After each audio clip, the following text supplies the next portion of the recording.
Assalamu alaikum. I am Dr. Fatma Makki, your biology teacher from Fahim Abbasi Students Corner. आज हम पढ़ेंगे chapter kingdom fungi का second half.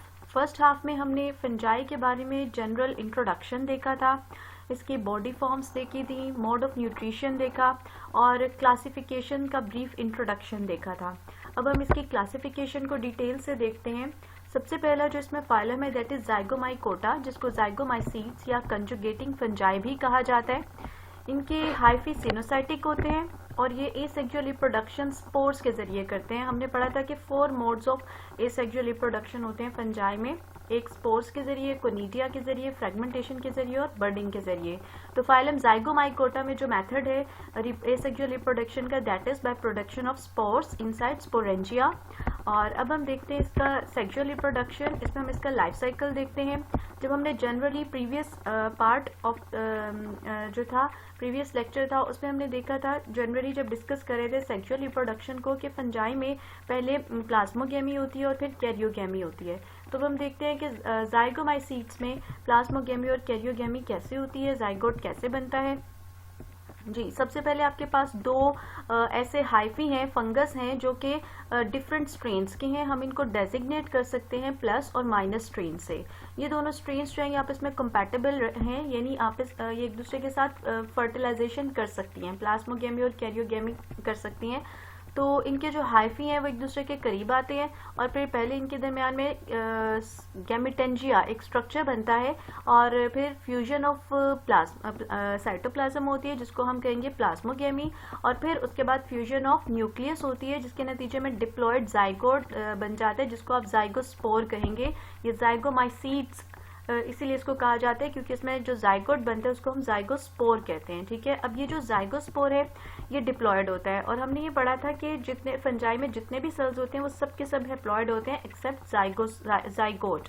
तो अब ये जाइगोट जो है ये फर्दर हाइफी प्रोड्यूस करता है, लेकिन उसमें पहले इसके अंदर मियोसिस होती है और हैप्लॉयड स्पोर्स प्रोड्यूस होते हैं, हैप्लॉयड स्पोर्स प्रोड्यूस होते हैं।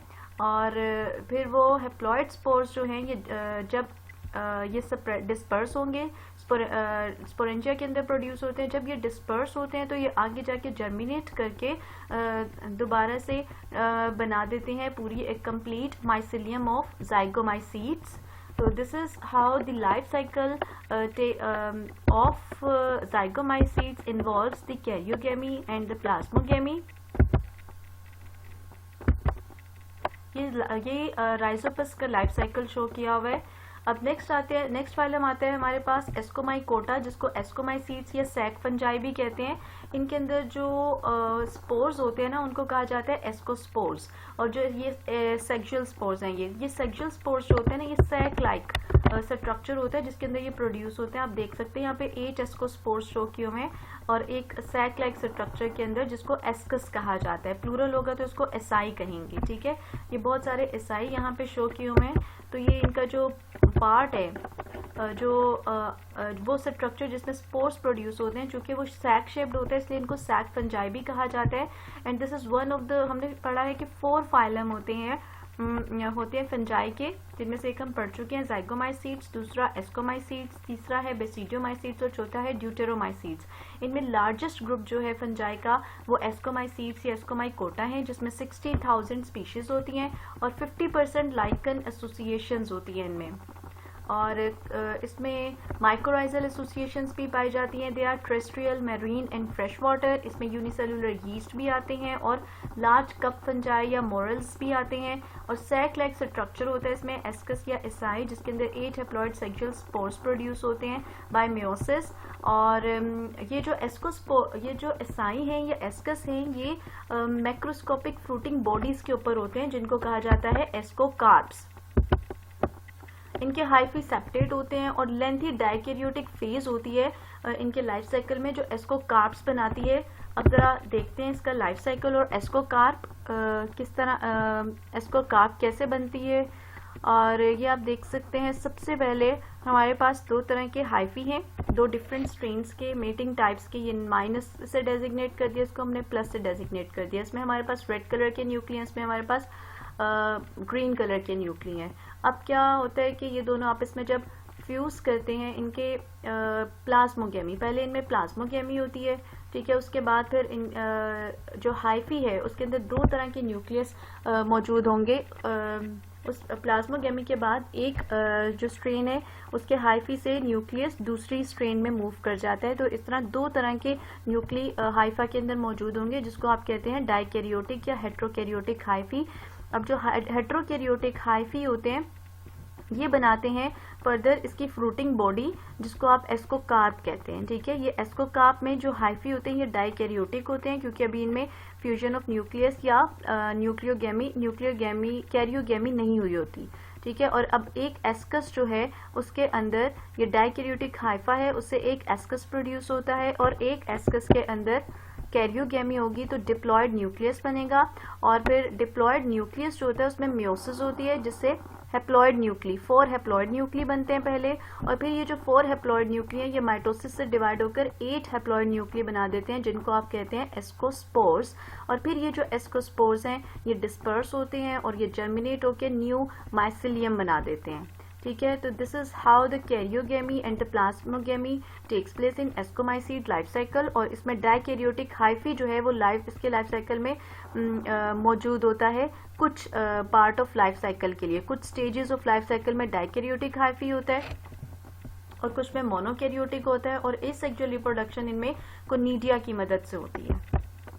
एक यीस्ट से आप बहुत ज्यादा फैमिलियर होंगे, यूनिसेलुलर फंगस है ये, और जिसको लेबोरेटरी में भी ग्रो किया जा सकता है और माइक्रोस्कोपिक होती है ये। It is derive from all 3 different groups of fungi, और मोस्टली ये एस्कोमाइसीड्स से डिराइव होती है, इसलिए हमने इसको एस्कोमाइसीड्स के ग्रुप में रखा है। और ये फर्मेंट करते हैं कार्बोहाइड्रेट्स को एथेनॉल और कार्बन डाइऑक्साइड में। आपको पता है फर्मेंटेशन, जहाँ पे भी यीस्ट का नाम आए वहाँ पे आपको फर्मेंटेशन फौरन याद आ जानी चाहिए, और इसको बेकरी वगैरह में बेकरीज में भी यूज किया जाता है। और मे भी अगर आप बेकिंग करते हो तो उसमें आप भी यीस्ट ऐड करते हो, ठीक है। तो ये कार्बन डाइऑक्साइड प्रोड्यूस करती है, उसकी वजह से इसको हम बेकिंग में यूज करते हैं।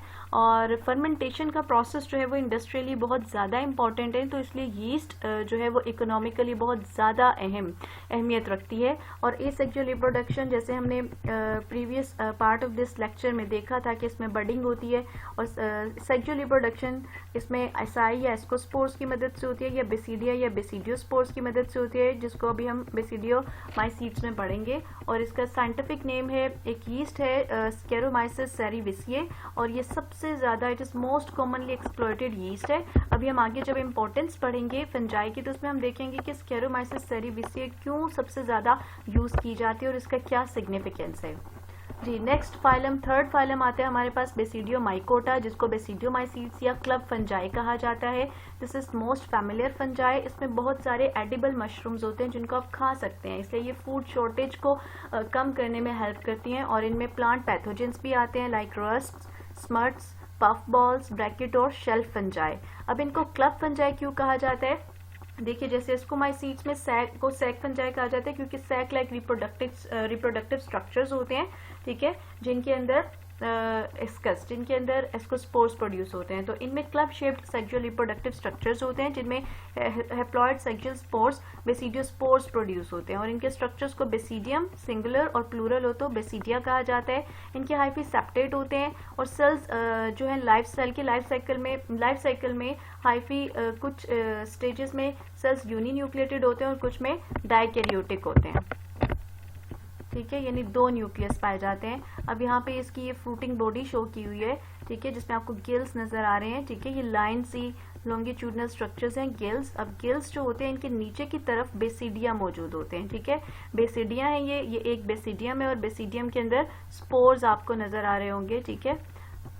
और अब हम देखते हैं, और ये जो बेसिडिया है these are club shaped structure हैं, ये इलोंगेटेड क्लब शेप्ड स्ट्रक्चर हैं। अब हम देखते हैं बेसिडियोमाइसीड्स का लाइफ साइकिल, ताकि आपको क्लियर हो जाए कि किस तरह से इसके लाइफ साइकिल के कुछ हिस्से में, कुछ स्टेजेस में मोनोकैरियोटिक सेल्स होते हैं और कुछ में डाइकैरियोटिक सेल्स होते हैं।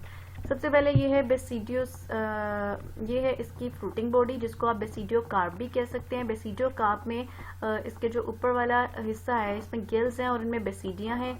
अभी हमने पहले बेसिडिया का स्ट्रक्चर देख लिया, ठीक है। बेसिडिया जो है इनके अंदर बेसिडियम के अंदर हैप्लॉइड न्यूक्ली प्रोड्यूस होते हैं। अब देखें सबसे पहले क्या होता है कि दो डिफरेंट मेटिंग टाइप्स हैं, एक है प्लस और एक है माइनस। माइनस में ब्लू कलर्ड न्यूक्लियस है और प्लस में रेड कलर्ड न्यूक्लियस है। इनके दरमियान में फ्यूजन होती है साइटोप्लाज्म की और प्लाज्मोगेमी होती है, और प्लाज्मोगेमी के बाद के नतीजे में जो हाइफी बनता है वो होता है डाइकैरियोटिक हाइफी, क्योंकि न्यूक्लियर फ्यूजन अभी नहीं हुई, ठीक है, कैरियोगेमी अभी नहीं हुई। अब ये जो डाइकैरियोटिक हाइफी है ये जर्मिनेट करता है और माइटोसिस के जरिए डिवाइड करके ये बेसिडियो कार्प जो फ्रूटिंग बॉडी है वो बना देता है, जिसपे बेसिडिया प्रोड्यूस होते हैं, क्लब शेप्ड स्ट्रक्चर। इन बेसिडिया के अंदर फिर कैरियोगेमी होती है और हैप्लॉइड न्यूक्ली फ्यूज करते हैं और डिप्लॉइड न्यूक्लियस बन जाता है, विच इज डिप्लॉइड सेल बन जाता है जिसको जाइगोट कहते हैं। अब जाइगोट फिर मेयोसिस से डिवाइड होता है और 4 हैप्लॉइड न्यूक्ली बनाता है, ठीक है, और ये बेसिडियोस्पोर्स कहलाते हैं। फिर ये बेसिडियोस्पोर्स डिस्पर्स करते हैं और न्यू बेसिडियोस्पोर्स डिस्पर्स करने के बाद फिर न्यू जर्मिनेट होकर न्यू माइसिलियम बनाते हैं। तो इस तरह एस्कोमाइसीड्स और बेसिडियोमाइसीड्स में लाइफ साइकिल के कुछ हिस्से में जो सेल्स हैं वो डाइकैरियोटिक होते हैं और कुछ हिस्से में मोनोकैरियोटिक होते हैं।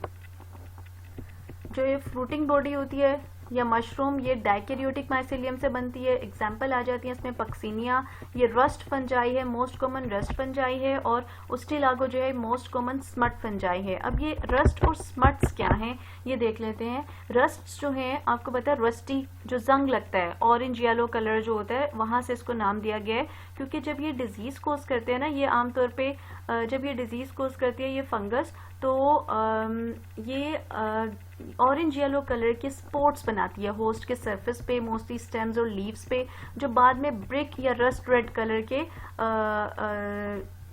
स्पोर्स बनाती है। और उसके बाद इसके जो स्पोर्स होते हैं इस फंगस के वो ब्रिक या रस्ट रेड कलर के होते हैं, इसलिए इनको ये नाम दिया गया है, इस फंगस को रस्ट फंजाई का नाम दिया गया है। जबकि दूसरी तरफ स्मट्स देखें तो स्मट्स जो है ब्लैक कलर, ठीक है, डार्क कलर की कोई चीज हो तो उसको हम स्मट्स जो होते हैं उससे डेजिग्नेट करते हैं। तो स्मट्स क्यों इस फंगस को स्मट कहा जाता है, क्योंकि ये जो स्पोर मैसेस प्रोड्यूस करती है वो डस्टी या ब्लैक कलर के होते हैं और जो बिल्कुल सूट या स्मट से रिजेंबल करते हैं। और ये जो स्पोर मैसेस होते हैं फिर ये क्या करते हैं कि जो वीट या कॉर्न के कर्नल्स होते हैं, कर्नल्स वो सीड होता है जिससे पूरा का पूरा प्लांट ग्रो करता है। ये देखिए आप ये देख सकते हैं कि ये वो सीड्स हैं, ये वो बीज हैं जहां जिससे पूरा का पूरा प्लांट ग्रो करेगा, तो इनको कर्नल्स कहते हैं। इन कर्नल्स के अंदर ये स्पोर्स जो होते हैं ना, ब्लैक कलर के स्पोर्स, ये उसके अंदर मौजूद होते हैं, ठीक है। जो उसके अंदर दाना होता है सीड के अंदर, ग्रेन, उसको रिप्लेस कर देते हैं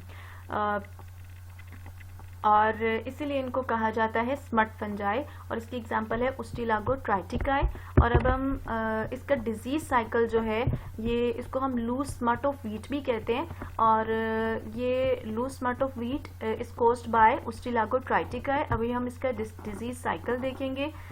सबसे पहले तो ये जो इनके स्पोर्स होते हैं उस्टिलागो ट्राइटिकाई के जो स्पोर्स होते हैं इनको टीलियोस्पोर्स कहा जाता है, ठीक है। सपोज ये एक वीट प्लांट है जो कि इन्फेक्टेड है, तो इसके अंदर जितने भी कर्नल्स हैं उनमें टीलियोस्पोर्स मौजूद हैं, ठीक है, जो डार्क ब्लैक कलर के स्पोर्स हैं। अब जब कर्नल की मेम्ब्रेन रप्चर करेगी, ब्रेक करेगी, तो उसके अंदर से स्पोर्स रिलीज करते हैं, स्पोर्स रिलीज होते हैं, और ये एक हेल्दी प्लांट है। ये हेल्दी प्लांट के ऊपर जाके ये टीलियोस्पोर्स गिरते हैं, ठीक है, और फिर उनकी ओवरी के ऊपर, ओवरी के स्टिग्मा पे जाके वो गिरते हैं और फिर वहां पे ये जर्मिनेट करते हैं, ठीक है, उस फ्लावर की ओवरी के स्टिग्मा पे जर्मिनेट करते हैं और फिर ये क्या बनाते हैं, डाइकैरियोटिक माइसिलियम बना देते हैं। जो डाइकैरियोटिक माइसिलियम होता है ये फिर ओवरी को इन्फेक्ट करता है। आपको पता है ओवरी के अंदर एम्ब्रियो होता है, तो माइसिलियम फिर ओवरी के एम्ब्रियो में चला जाता है, ओवरी के अंदर जो सीड होता है उसके एम्ब्रियो में चला जाता है और अंदर जाके ये डोरमेंट हो जाता है, ठीक है।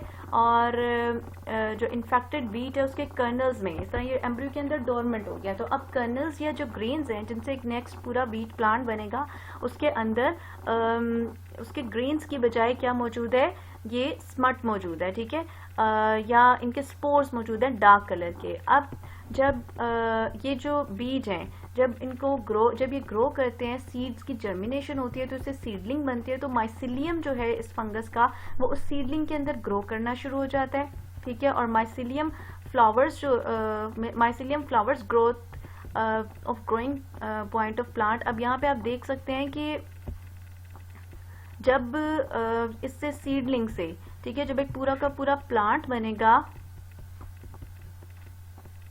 तो उसके अंदर ये जितने भी कर्नल्स प्रोड्यूस होंगे उन सब में क्या मौजूद होगा, माइसिलियम। ठीक है, उस पूरे प्लांट में माइसिलियम ग्रो करता जाता है सेल्स के साथ साथ, और माइसिलियल सेल्स जो होते हैं फिर वो जब कर्नल्स के अंदर जाते हैं तो ये टीलियोस्पोर्स में कन्वर्ट हो जाते हैं, और kernels of infected plants are filled with teliospores, और इस तरह इनका लाइफ साइकिल फिर चलता जाता है। And this is the disease cycle of loose smut of wheat which is caused by club fungi और उस्टिलागो ट्राइटिकाई।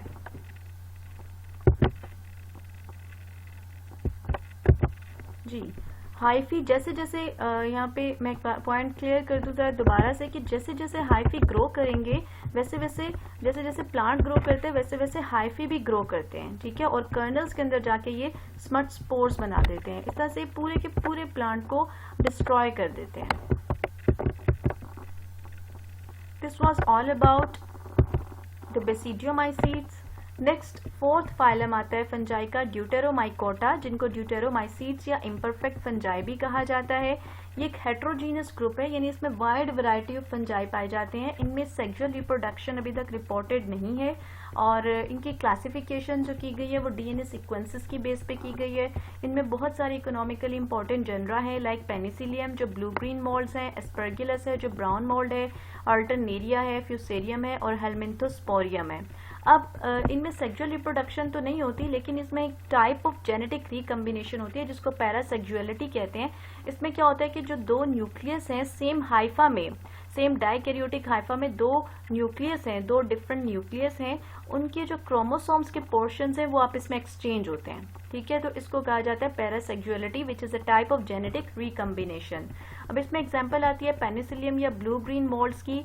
ये वाइड स्प्रेड सेप्रोट्रॉफिक स्पीशीज हैं, इनके अंदर सेप्टेट हाइफी होते हैं। एसेक्सुअल रिप्रोडक्शन इनमें कोनिडिया की मदद से होती है, और conidia are produced on conidiophores. Conidiophores जो हैं ये वो हाइफी हैं जिनके टिप्स पे कोनिडिया प्रोड्यूस होते हैं चेन्स की शक्ल में, और यहाँ पे कोनिडिया जो है इनकी ब्रश लाइक अरेंजमेंट होती है। आप देख सकते हैं ये कोनिडियोफोर है जिसके टिप्स पे ये ब्लू कलर के चेन्स की शक्ल में कोनिडिया प्रोड्यूस हो रहे हैं, और conidia give colour to circular mycelial colony. अब देखें कि यहाँ पे जो माइसिलियल कॉलोनी है वो ब्लू ऑरेंज ब्लू कलर की है। ये कलर इसको कोनिडिया की वजह से मिलता है। ठीक है, नेक्स्ट जी, this was all about the classification of fungi. अब हम कुछ मल्टीपल चॉइस क्वेश्चंस देखेंगे प्रैक्टिस के लिए, जिससे पता चलेगा कि आपको ये टॉपिक्स जो भी हमने पढ़े हैं समझ आए हैं या नहीं। सबसे पहला मल्टीपल चॉइस क्वेश्चन है, mushrooms, rust, smuts, puffballs and bracket fungi are typical examples of option A zygomycetes, option B ascomycetes, option C basidiomycetes, option D deuteromycetes. Next question is, classification of fungi into four main groups is primarily based on option A type of sexual reproductive structures, option B methods of reproduction, option C modes of nutrition, option D both A and B. Third question is, the zygomycetes option A have hyphae without regular occurring cross walls, option B produce motile gametes, option C are haploid throughout life, option D both A and C. G. Next is, most sac fungi have asci inside macroscopic fruiting bodies called option A basidia, option B ascophores, option C ascocarps, and option D acidia.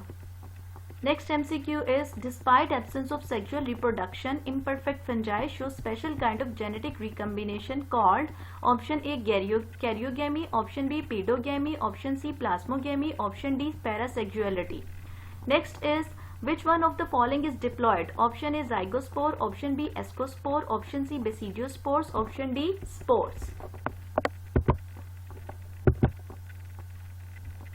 Ji, next आती है, इसके बाद हम देखते हैं कि land adaptations कौन कौन सी हैं फंजाई में, क्योंकि फंजाई जो है ये बहुत ज़्यादा सक्सेसफुल लैंड ऑर्गेनिजम्स हैं, तो ऑब्वियसली ये लैंड पे अच्छी तरह से सर्वाइव कर सकते हैं। इनमें से कैरेक्टरिस्टिक्स हैं जो इनको इस काबिल कर रहे हैं कि लैंड की हार्श कंडीशंस को सर्वाइव कर सकें। तभी ये लैंड पे सक्सेसफुल है। तो अब एडॉप्टेशंस देखते हैं कि सबसे पहले तो जो इनमें एक्सटेंसिव सिस्टम होता है फास्ट स्प्रेडिंग हाइफी का, जो इनको सबस्ट्रेट के साथ कांटेक्ट में रखते हैं और इनका surface area for absorption increase करता है, वो सबसे बड़ी इनकी एडॉप्टेशन है।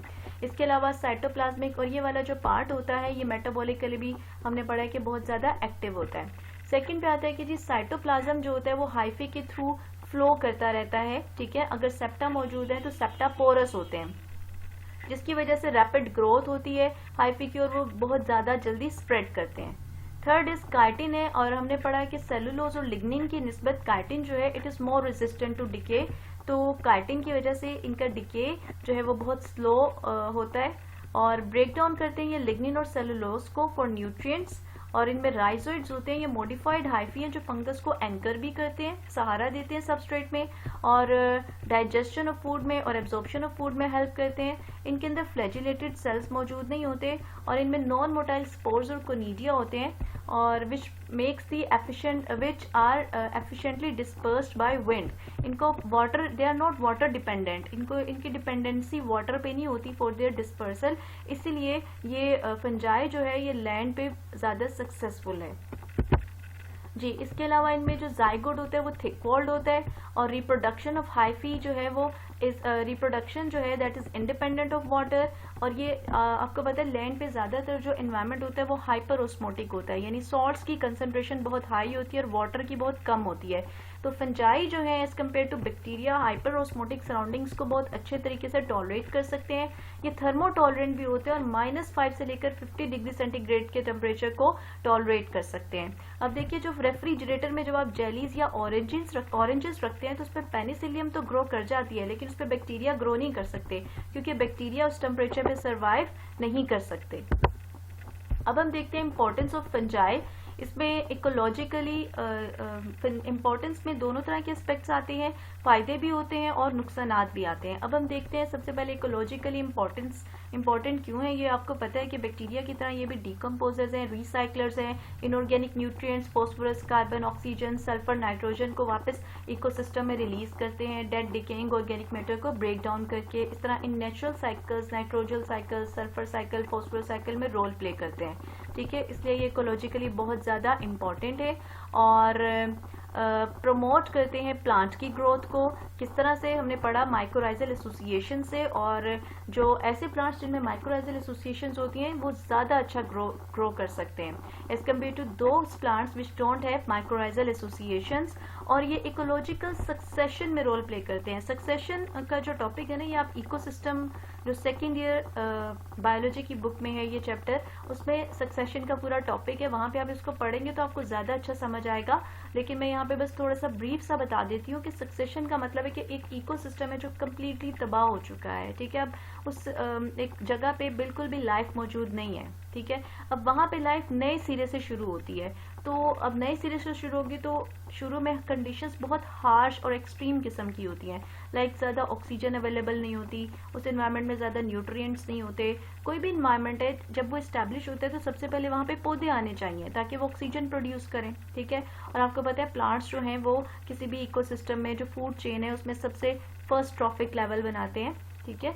तो अब प्लांट्स भी वहाँ पे ग्रो नहीं कर सकते जो एक्सट्रीम किस्म का एनवायरनमेंट होता है जहाँ पे कोई लाइफ एग्जिस्ट ना कर रही हो, तो वहाँ सबसे पहले ग्रो करते हैं लाइकन्स, क्योंकि लाइकन्स हार्श किस्म की कंडीशंस को भी टॉलरेट कर सकते हैं। इवन की जो चट्टानें होती हैं rocks, they can even break them, ठीक है। और इस तरह जब वो उनको ब्रेक करते हैं और लाइकन्स के अंदर जो एल्गी है वो फोटोसिंथेसिस से ऑक्सीजन बनाती है, तो आहिस्ता आहिस्ता एनवायरनमेंट जो है वो लाइफ के लिए, दूसरे लिविंग ऑर्गेनिज्म के रहने के लिए फेवरेबल होता जाता है, ठीक है। तो इस तरह लाइकन्स जो है इकोलॉजिकल सक्सेशन में बहुत इंपॉर्टेंट रोल प्ले करते हैं। इसके अलावा ये पोल्यूटेंट्स और पॉइजन्स की बायोरिमीडिएशन में भी यूज होते हैं और बायो इंडिकेटर्स हैं एयर क्वालिटी के। देखिए अगर हवा में पोल्यूटेंट ज़्यादा मौजूद होंगे ना तो लाइकन्स उस जगह पे ग्रो नहीं करेंगी।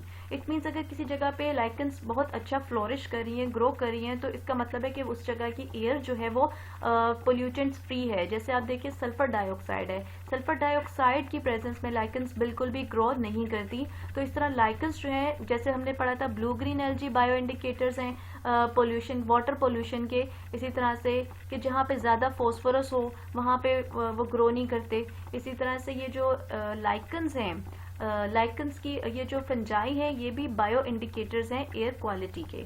जी, उसके बाद they are sensitive to pollution, जहाँ पे पोल्यूटेंट्स हो वहाँ पे ये ग्रो नहीं करते। अब हम देखते हैं इनकी कमर्शियली क्या, वो तो इकोलॉजिकल इंपॉर्टेंस थी जो हमने देखी, अब हम देखते हैं इनकी कमर्शियली क्या इंपॉर्टेंस है और इसमें इकोनॉमिकली हमें कुछ इनसे कोई फ़ायदे भी होते हैं, ठीक है, और कुछ नुकसानात भी होते हैं। तो माशी तौर पे या फाइनेंशियली कुछ जो फंजाई होते हैं वो एडिबल होते हैं, जिसमें आ जाती हैं 200 स्पीशीज ऑफ मशरूम्स, जैसे कि एगेरिकस स्पीशीज हैं। इसके अलावा मोरल्स आ जाते हैं, मोरल्स का साइंटिफिक नेम है मोर्चिला एस्क्यूलेंटा। और ट्रफल्स आ जाते हैं, ट्रफल्स अंडरग्राउंड फ्रूटिंग बॉडीज होती हैं एस्कोमाइसीड्स की, जैसे कि ट्यूबर स्पीशीज हैं।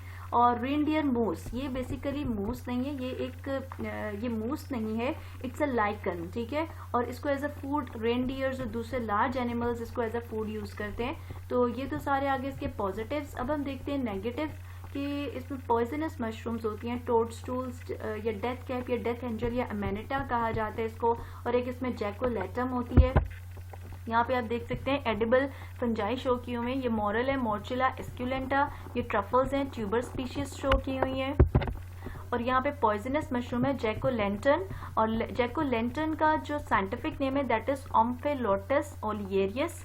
और इसके गिल्स जो हैं, ये जो इसकी ऊपर आप देख रहे हैं फ्रूटिंग बॉडी सी बनी हुई है और ये गिल्स हैं इसमें, दे ग्लो इन द डार्क। ये आपको पता है ये बायोल्यूमिनेसेंस या ग्लोइंग इन द डार्क की जो एबिलिटी है ये बहुत सारे एनिमल्स में भी होती है, ठीक है, और बहुत सारे प्लांट्स में भी होती है। अब ये जो फंजाई हैं इनके अंदर ये कैसे ग्लो करते हैं डार्क में, कि इनके अंदर ल्यूसीफेरिन एक सबस्ट्रेट नेचुरली मौजूद होता है और एक एंजाइम होता है ल्यूसीफेरेज। जब ल्यूसीफेरिन सबस्ट्रेट को ब्रेक डाउन करता है तो उससे लाइट एमिट होती है, जिसकी वजह से ये ग्लो करते हैं डार्क में। नेक्स्ट हम देखते हैं amanita which is a common poisonous mushroom. जी, अब हम देखते हैं फूड इंडस्ट्री में इनका क्या यूज है। पेनिसिलियम का आपने बहुत नाम सुना होगा, इसको फ्लेवर देने में, एरोमा स्मेल देने में या कैरेक्टरिस्टिक कलर देने में, चीज को कैरेक्टरिस्टिक कलर देने में यूज किया जाता है। इसके अलावा एस्परगिलस है, ये इसको सोया सॉस और सोया पेस्ट जो प्रोड्यूस की जाती है, ये सिट्रिक एसिड प्रोड्यूस करने में यूज किया जाता है। यीस्ट सेकेरोमाइसिस सेरेविसिए, इसको इसकी फर्मेंटेशन की प्रोसेस की वजह से ब्रेड और लिक्विड प्रोडक्शन में यूज किया जाता है।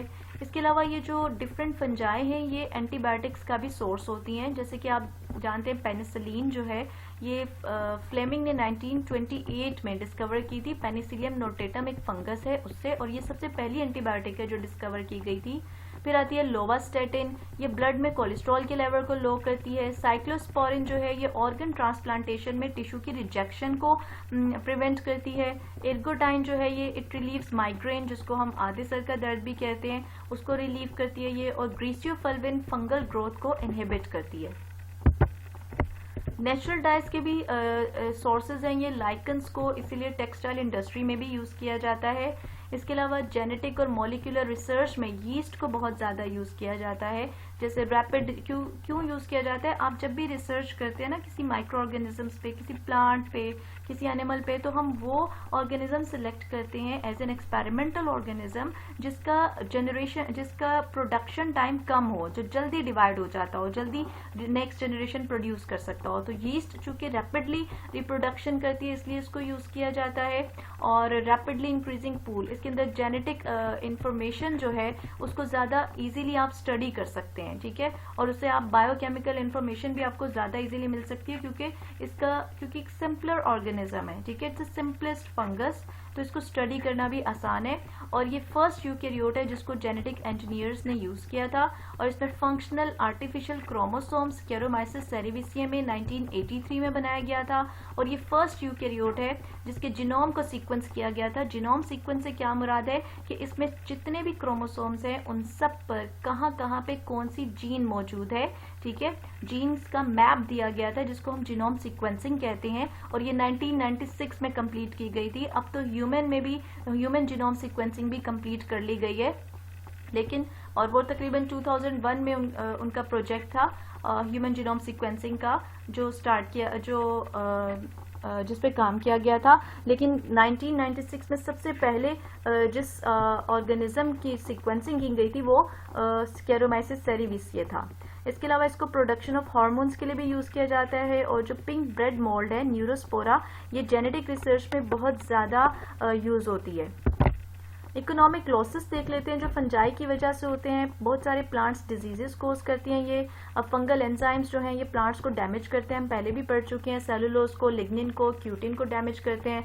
Rust and smut diseases of wheat, corn and rice cause करते हैं ये। पाउडरी माइल्ड्यूज हैं, ये ग्रेप्स, रोज और वीट में डिजीजेस कोज करते हैं। Ergot of rye, red rot of sugar cane, potato wilt है, ठीक है।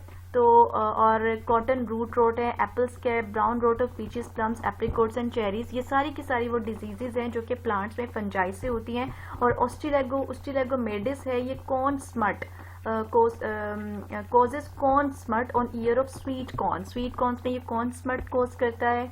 और अभी हम ओस्टिलागो ट्राइटिका का लाइफ साइकिल भी पढ़ चुके हैं जो लूज स्मट ऑफ वीट कोज करता है। नेक्स्ट, ये एनिमल में कौन सी डिजीजेस कोज करते हैं? बहुत ही कॉमन डिजीजेस हैं ये दोनों, एथलीट्स फुट और ringworm. You are familiar with these two diseases, these are caused by fungi. इसके अलावा सुपरफिशियल फंगल इन्फेक्शंस जो हैं वो इम्परफेक्ट फंजाई की वजह से हो सकते हैं जो स्किन के ऊपर जख्म बन जाते हैं। और एक है कैंडिडेसिस और कैंडिडोसिस डिजीज है ये। और इसमें क्या होता है कि ये कैंडिडा एल्बिकेंस की वजह से होती है और ऑरल और विजाइनल इन्फेक्शन होता है और ये इस यीस्ट की वजह से होता है, कैंडिडा एल्बिकेंस की वजह से। और ये serious infection of lungs cause करती हैं। सीरियस इन्फेक्शन ऑफ लंग्स भी फंगल स्पोर्स जो ऐसी सॉइल में मौजूद होते हैं which is contaminated with birds faeces, अगर उसको इनहेल कर लिया जाए तो इससे लंग्स इन्फेक्शन भी हो सकते हैं। इसके अलावा एस्परगिलोसिस है, ये एस्परगिलोसिस फ्यूमिगेटस एक फंजाई है, उसकी वजह से ये डिजीज होती है और इसमें इम्यून सिस्टम डिफेक्टिव हो जाता है, इम्यूनिटी रिड्यूस हो जाती है जिस तरह एड्स में होती है एंड इट में कोज डेथ। इसके अलावा एफ्लाटॉक्सिन्स है, एफ्लाटॉक्सिन्स जो है ये कार्सिनोजेनिक यानी कैंसर कोजिंग माइकोटॉक्सिन्स है। Mycotoxins, myco means fungi, fungi से प्रोड्यूस होने वाले टॉक्सिन्स हैं और ये एस्परगिलस की डिफरेंट स्पीशीज से प्रोड्यूस होते हैं। एस्परगिलस जो है ये स्टोर्ड ग्रेन्स जो होते हैं पीनट्स के या कॉर्न के, उनको कंटिमिनेट कर देती है और फिर जब आप उसका इंटेक करते हैं तो इससे बॉडी में एफ्लाटॉक्सिन्स प्रोड्यूस हो सकते हैं। इसके अलावा मिल्क, एग्स, मीट, इनमें भी स्मॉल ट्रेसेस मौजूद होते हैं एफ्लाटॉक्सिन्स के। नेक्स्ट एक कंडीशन आती है ergotism, it is caused by eating bread made from purple ergot contaminated rye flour. और जैसे भी हमने पढ़ा एर्गोट ऑफ राई के बारे में पढ़ा हमने। अच्छा, अब ये जो राई फ्लोर है contaminated with ergot, purple ergot fungus, इसको अगर आप इनटेक करें तो इससे एर्गोटिज्म हो जाता है। एर्गोटिज्म की सिम्टम्स बहुत सीरियस हैं, लाइक नर्वस स्पास, कन्वर्शंस का मतलब होता है shaking of body, psychotic delusion का मतलब होता है कि जो पेशेंट है वो इमेजिनरी चीजों में और जो रियली एग्जिस्ट करती हैं चीजें उनके दरमियान में डिफ्रेंशिएट नहीं कर पाता, ठीक है। और गैंग्रीन मीन्स टिश्यू डैमेज, ये टिश्यू डैमेज जो है ये अगर किसी बॉडी के किसी हिस्से को ब्लड प्रॉपरली सप्लाई ना हो रहा हो तो उससे टिश्यू डैमेज हो जाता है, इसको गैंग्रीन कहते हैं जी। सेप्रोबिक फंजाई क्या नुकसान करते हैं? ये फूड, वुड, फाइबर और लेदर को डैमेज करते हैं और वर्ल्ड के फ्रूट का 15 to 50% तक डैमेज कर देते हैं। वुड रोटिंग फंगस जो है लिविंग ट्रीज को, जो स्ट्रक्चरल टिम्बर है, जो इमारती लकड़ी है, उसको भी डैमेज कर देते हैं। ब्रैकेट और शेल्फ फंजाई ये डैमेज करते हैं cut lumbar and stands of timber को, ठीक है, जो फर्नीचर के लिए लकड़ी रखी होती है उसको और इमारती लकड़ी को डैमेज करते हैं। पिंक यीस्ट है रोडोटोरुला, ये मोइस्ट सरफेसेस पे पाई जाती है, ठीक है, ये इसका साइंटिफिक नेम आपको पता होना चाहिए, पिंक यीस्ट इज रोडोटोरुला जी। नेक्स्ट अब हम देखते हैं कुछ मल्टीपल चॉइस क्वेश्चंस हैं प्रैक्टिस के लिए। सबसे पहला है which is not an example of poisonous mushroom? Option A death cap और डेथ एंजल, और option B Amanita, option C jack o lantern mushroom, option D Agaricus जी। नेक्स्ट क्वेश्चन है the first eukaryote whose genomic sequence was completely studied in 1996 was? Option A Saccharomyces cerevisiae, option B Penicillium notatum, option C Rhizobus nigricans, option D Candida albicans। और third question is which is responsible for causing corn smut on an ear of sweet corn? Option A Ostilago triticale, option B Ostilagomedis, option C Penicillium species, option D Rhizopus। Next question is some species of dash trap soil nematodes by forming constricting ring. Option A Amanita, option B Penicillium, option C Aspergillus, option D Arthrobotrys. जी, which of the following is a poisonous fungus? Option A Agaricus, option B Amanita, option C Morchella, option D Tuber. जी, अब हम देखते हैं कुछ multiple choice questions from past board exams जो इस chapter से आए हुए हैं। 2013 में ये क्वेश्चन आया था कि which species is a most common smut fungi? Option A Puccinia, option B Ustilago, option C Rhizopus, option D Alternaria, और इसका करेक्ट आंसर है उस्टिलागो। सेकेंड है जी जो 2014 और 18 में एग्जाम में आया था, parasitic fungi directly absorb nutrients from living host by? Option A haustoria, option B rhizoids, option C roots, option D gametangia. तो इसका करेक्ट आंसर है ऑप्शन ए होस्टोरिया। 2013 के एग्जाम्स में एक क्वेश्चन पूछा गया था कि ecologically very important bio indicators of air pollution are? Option A lichens, option B predators, option C mycorrhizae, option D commensals. अभी इसमें मैंने आपको सल्फर डाइऑक्साइड की मिसाल दी थी, तो इसका आंसर है ऑप्शन ए लाइकन्स। और सेकेंड नेक्स्ट एमसीक्यू है जो 2018 में पूछा गया था, all fungal nuclei are haploid except for transient diploid? Option A spores, option B zygote, option C gonidia, option D zygospores. तो इसका करेक्ट आंसर है option B zygote. Next question जो 2016 और 17 में पूछा गया था, lovastatin is used for lowering blood? Option A pressure, option B cholesterol, option C glucose, option D uric acid. इसका करेक्ट आंसर है cholesterol. And next multiple choice question जो 2015 के एग्जाम्स में पूछा गया था, that is which statement about fungal nutrition is not true? Option A some fungi are active predators, option B some fungi are mutualists, option C facultative parasitic fungus can grow only on specific host, option D all fungi require mineral nutrients. तो इसमें option C है facultative parasite fungus can grow only on specific host, क्योंकि facultative fungus जो होती है वो host के बगैर भी सर्वाइव कर सकती है।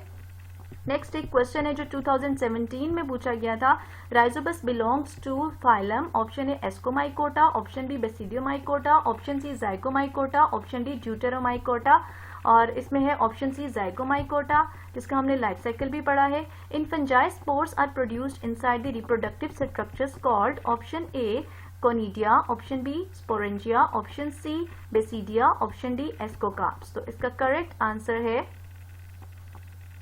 ऑप्शन सी स्पोरेंजिया, और ये पूछा गया था 2016 में। अब हम देखते हैं कुछ मल्टीपल चॉइस क्वेश्चंस जो कि डो यूनिवर्सिटी के एमकेट एग्जाम्स में पूछे गए हैं। जी, इसमें 2007 में ये क्वेश्चन पूछा गया था, moulds and yeast are classified as?